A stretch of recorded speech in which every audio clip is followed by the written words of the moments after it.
반갑습니다. 1월 17일 주일 예배를 시작하도록 하겠습니다. 기도하겠습니다. 참 좋으신 하나님 아버지 감사합니다.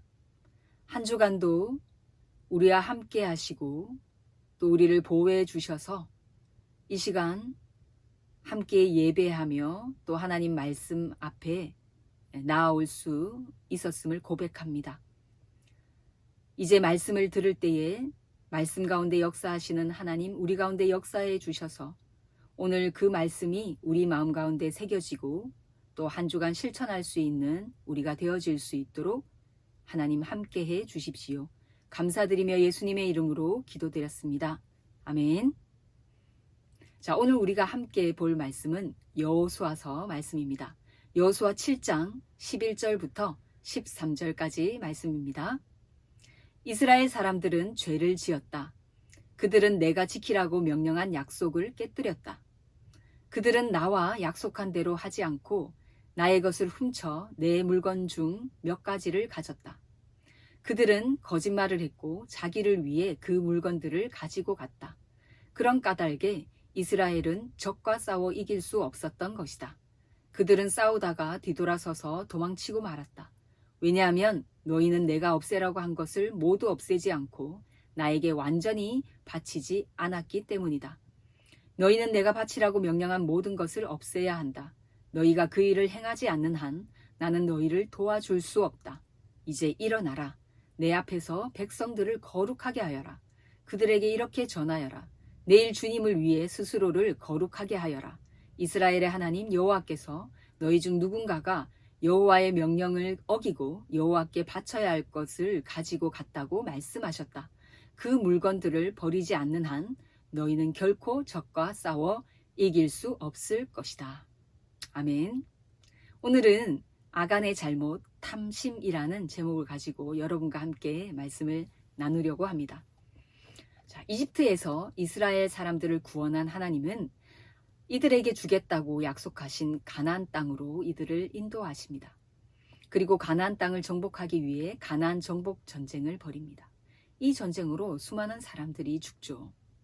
자, 성경 여호수아서를 보면서 많은 사람들이 이런 얘기를 합니다. 아니, 하나님은 사랑의 하나님이라고 하면서 어떻게 전쟁을 일으키고 수많은 사람들을 죽이실 수가 있죠? 하나님은 사랑의 하나님이 아니라 너무 잔인한 하나님이신 것 같아요 라고 말하는 사람들이 있습니다. 여러분, 그러나 그것은 오해입니다. 성경 말씀 레위기 18장을 보면요, 가나안 땅에 사는 사람들은 하나님이 아닌 우상을 섬기면서 성적으로 아주 문란한 생활을 하고 있습니다. 하나님이 창조하신 거룩한 땅이 가나안 사람들에 의해 죄로 더럽혀진 것이죠. 여러분, 하나님은 죄를 아주 싫어한다고 했습니다. 그래서 하나님은 이 가나안 땅에서 죄를 철저하게 제거하기 위해 거룩한 전쟁을 일으키시는 겁니다. 여러분, 하나님은 사랑의 하나님이시지만 죄에 대해서는 심판하시는 하나님이라는 것을 꼭 기억하기 바랍니다. 자, 그렇기에 가나안 정복 전쟁은요, 인간의 역사에 등장하는 수많은 전쟁과는 다릅니다. 인간의 역사 속에 등장하는 수많은 전쟁들은 더 가지고자 하고 더 누리고자 하는 인간의 욕심에서 비롯된 것이지만 하나님이 일으키시는 이 전쟁은 죄에 대해서 심판하시는 하나님의 거룩한 전쟁이기 때문에 인간들이 일으키는 그러한 수많은 전쟁과는 차원이 다르다는 것을 알 수 있습니다. 하나님의 거룩한 전쟁, 그 첫 번째 전투가 여호수아서에 소개되고 있는데 그것이 여리고성 전투였습니다. 이 여리고성은 난공불락의 성이었어요. 그러나 가나안 땅에 들어가기 위해서는 먼저 이 성을 정복해야 했습니다. 왜냐하면 이 성이 가나안 땅의 첫 번째 성이었기 때문입니다. 자, 여리고성 전투는 하나님의 거룩한 전쟁이라고 했죠. 자, 그래서 이스라엘 사람들이 전투를 할 때 한 일은 오직 하나님이 시키시는 일대로, 하나님 시키시는 대로만 하면 됐어요. 자, 그들이 하나님이 명령하신 대로 어떤 일을 합니까? 6일 동안 하루에 한 번씩 여리고성을 그냥 말없이 돕니다. 그리고 7일째 되던 날 그 성을 7바퀴 돌고 다 같이 함성을 지릅니다. 여러분, 그때 여리고 성이 무너지고 이스라엘 사람들이 여리고 성 안으로 들어가서 그 여리고 성을 정복했다고 성경은 기록합니다. 에이, 전도사님, 거짓말도, 이런 거짓말이 어디 있습니까? 사람들이 그냥 돌았다고 성이 무너진다고요? 말도 안 되는 소리예요 라고 말할 수 있지만, 여러분, 성경은 진실만은 기록한다고 했죠. 현대 고고학자들이 여리고 성터를 발견하고 여러 차례 조사를 하는 과정에서 이 성이 무너지게 된 이유를 발견했습니다. 강력한 지진에 의해서 무너졌다는 그 지질 구조를 발굴하게 된 것이죠. 자, 이것을 보면 성경은 거짓이 아니라 진실을 기록하는 글이라는 것을 알 수 있을 겁니다. 자, 여러분, 하나님은 여리고성을 무너뜨리고 여리고성을 정복할 때 이스라엘 사람들에게 명령한 것이 있습니다. 여호수아 6장 17절을 보면요, 성과 성 안에 있는 모든 것은 다 하나님께 바치라, 이렇게 되어 있어요. 여러분, 보통 전쟁을 하면 쳐들어가서 그 땅에 있는 것을 빼앗아 오고 탈취물들을 서로 나눠요. 그러나 하나님은 지금 명령하고 있습니다. 너희들이 여리고성에 들어가면 그것들을 너희들이 가져서는 안 된다. 그것들을 모두 나에게 가져오라, 이렇게 이야기하십니다. 마치 그 당시에 하나님이 제사 드릴 때 여러 가지 제사 방법이 있었는데, 하나님께 제사를 드릴 때 여러 가지 제사 방법이 있었는데 그 중에 번제라는 것이 있어요. 이 번제는 동물을 전부 다 태워서 하나님께 드리는 겁니다. 마치 이 번제처럼 하나님께 모든 것을 다 바치라고 명령하고 있어요. 자, 그런데 아간이라고 하는 사람이요, 이 성 안에 널려져 있는 수많은 재물들을 보고 욕심이 생긴 거예요. 욕심에 눈이 머니까 하나님의 말씀에 불순종하게 됩니다. 아이, 이 몇 개쯤은 괜찮겠지, 그렇게 생각하면서 자신의 집안에 재물을 숨겼어요. 그는 아무도 본 사람이 없다고 안심했습니다. 자, 시간이 흘러서 이제 두 번째 전투, 아이성 전투가 벌어졌는데, 이번에는 이스라엘 사람들이 이 전쟁에서 크게 패하고 맙니다. 자, 이스라엘의 지도자였던 여호수아가요, 옷을 찢으며 하나님 앞에 기도하죠. 하나님, 우리와 함께 하신다면서요. 하나님, 이 땅을 우리에게 주신다면서요. 그런데 왜 우리가 이 싸움에서 패했습니까? 하고 기도했어요. 그러자 하나님이 뭐라고 얘기하십니까? 너희들 중 누군가가 여리고성 전투에서 내 것을 훔쳤다는 거예요. 누군가가 하나님께 죄를 지었다는 겁니다. 여러분, 하나님은 거룩함을 위해 전쟁을 하고 있는데, 거룩한 전쟁을 위해 사용되고 있는 이스라엘 사람들이 죄를 범했다면 하나님이 가만히 있을 수 없는 것이죠. 여러분, 어떻게 이 죄를 품고 전쟁을 하겠어요? 그래서 하나님은 두 번째 전투인 아이성 전투에 이들과 함께 하지 않으셨어요. 그러니 이 전쟁에서 패하게 된 겁니다. 이제 하나님은 이스라엘 안에 있는 이 죄를 뿌리 뽑고자 하셨어요. 그래서 제비 뽑기를 하라고 했어요. 여러분, 제비 뽑는 것은 그 당시 이스라엘 사람들이 하나님의 뜻을 알기 위한 방법으로 이스라엘 사람들이 쓰던 방식이었어요. 이 제비 뽑기 끝에 결국 누가 뽑히게 돼요? 죄를 지은 아간이 뽑히게 됩니다. 결국 아간은 하나님 앞에 범죄한 것 때문에 사람들에게 돌에 맞아 죽는 형벌을 받게 되고요. 그의 모든 소유는 불태워집니다. 그가 이렇게 된 것은 모두 아간의 욕심 때문이었어요. 야고보서 1장 15절은 이렇게 기록되어 있습니다. 욕심은 죄를 낳고 죄는 점점 자라 죽음을 가져옵니다. 아간이 자기 눈앞에 있는 재물을 보니까요. 이때가 아니면 재물 얻을 기회가 없다는 그런 생각이 든 겁니다. 재물이 하나님보다 더 소중하게 된 것이죠.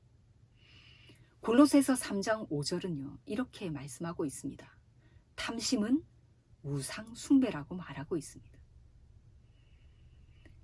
여러분, 하나님보다 더 소중하게 생각하고 있다면 그것이 우리의 우상이고 그것은 죄라고 성경은 말씀하고 있는 것입니다.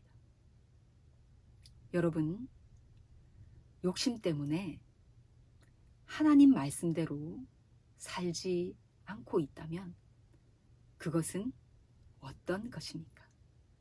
오늘 이 시간 우리가 함께 말씀을 보면서요.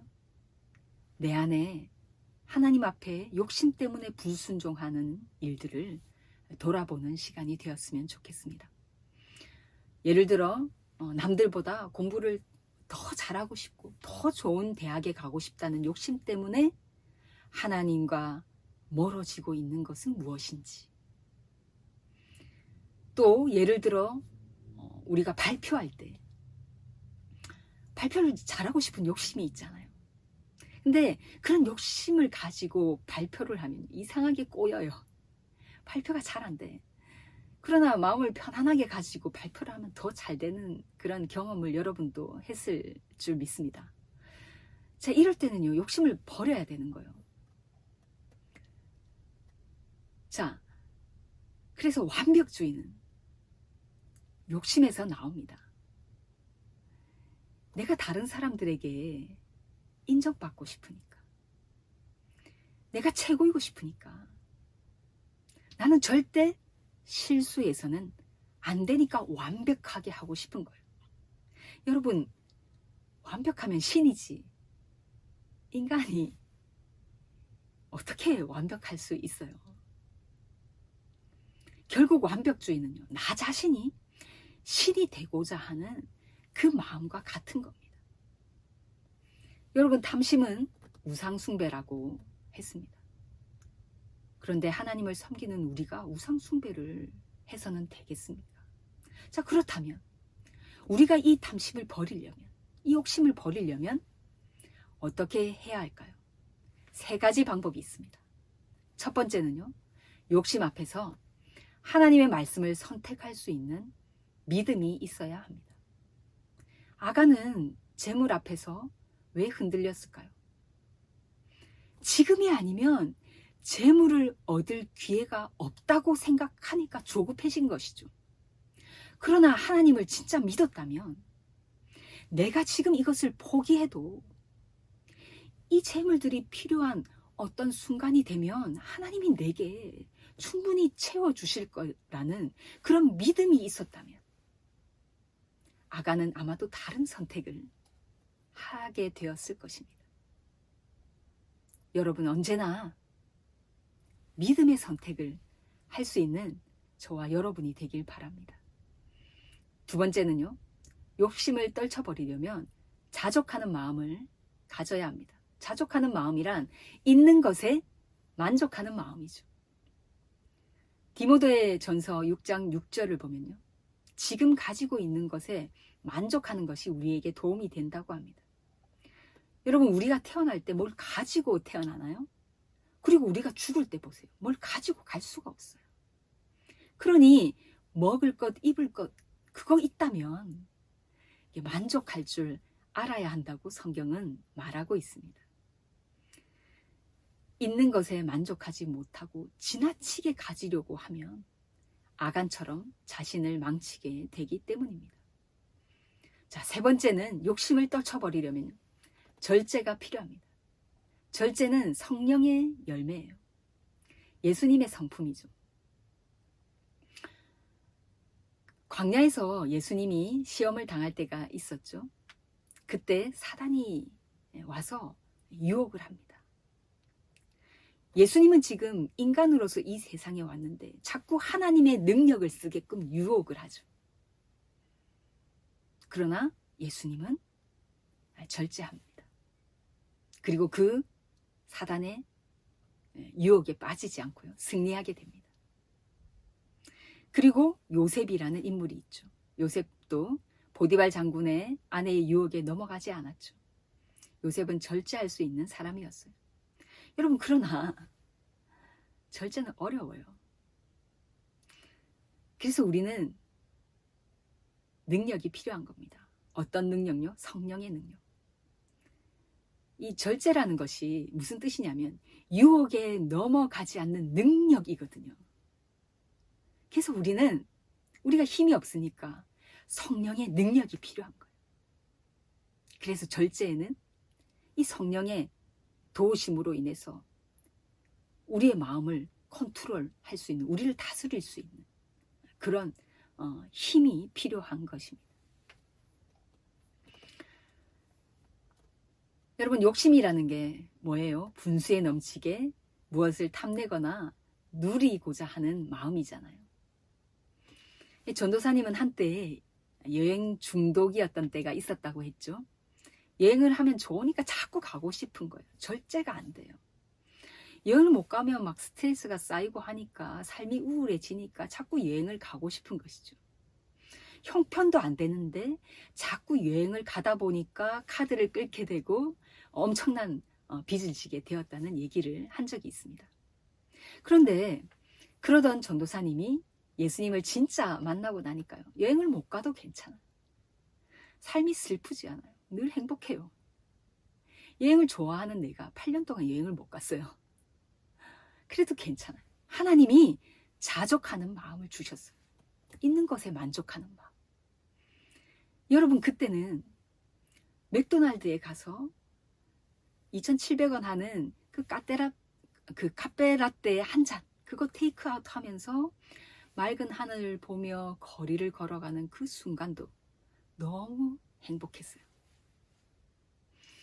여러분, 자족하면요, 절제는 저절로 이루어져요. 그러나 자족이 끼어지면 욕심이 생기고 절제할 수 없게 되는 겁니다. 그러므로 사랑하는 여러분, 아간과 같은 그 욕심, 탐심을 버리기 위해서는 무엇보다 자족하는 마음을 달라고 기도하세요. 그리고 지금 내가 못 가지고 못 누리더라도 하나님이 언젠가 내 필요를 채워주실 것이라는 그 믿음을 달라고 기도하세요. 그런 믿음이 있다면 욕심을 낼 이유가 없어지는 겁니다.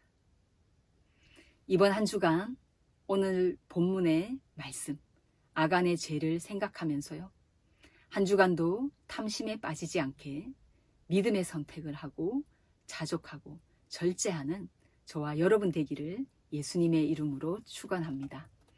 기도하도록 하겠습니다. 참 좋으신 하나님, 감사합니다. 탐심은 우상 숭배라고 하셨습니다. 우리 안에 탐심이 생길 때에 오늘 주신 3가지 방법, 욕심 앞에 믿음의 선택을 할 수 있도록 우리에게 그 자족하는 마음을 주시고 또 절제하는 그 능력을 주셔서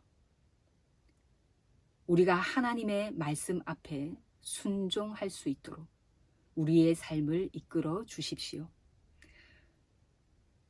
한 주간 하나님의 말씀과 함께 살아갈 때에 그 무엇보다 하나님 말씀 때문에 행복한 삶이 되어질 수 있도록 도와주시고, 또 한 주간도 이 말씀 묵상하며 나아갈 때에 한량없는 은혜를 베풀어 주십시오.